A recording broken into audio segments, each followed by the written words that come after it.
आमिर खान आणि धर्माबद्दल प्रश्न, मुस्लिम आणि हिंदू. त्याचं उत्तर काय आहे? आमिर खाननी पहलगाम हल्ला आणि धर्मावर व्यक्त केलेली मतं एकदम स्पष्ट होती.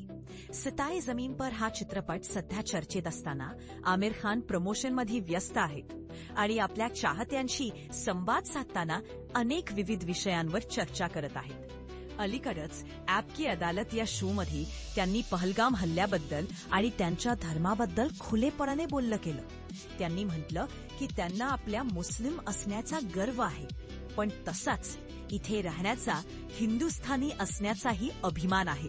आता आपल्याला महत्वाचं म्हणजे हे समजलं पाहिजे की सुरुवात ज्यांनी केली ते आपल्या लोकांना मारण्यात.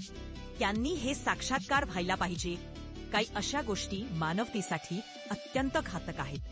कोणाचाही धर्म अधोरेखित करत नाही की निष्पापांच्या हत्येला सहानुभूती द्यावी. दहशतवाद्यांना मुस्लिम धर्माचं समर्थन नाही आणि इस्लाम हे सांगते की महिलांवर हात उचलणे किंवा निष्पाप लोकांवर हल्ला करणे इस्लामच्या तत्वांना सोडेल आहे. एका सैनिकाचा संपर्क करणारं व्यक्तिमत्व असताना त्यांनी कारगिल युद्धाच्या प्रकरणात 8 दिवस कारगिलमध्ये व्यतीत करून सैनिकांचं मन उच्चत केलं, हे दर्शवलं.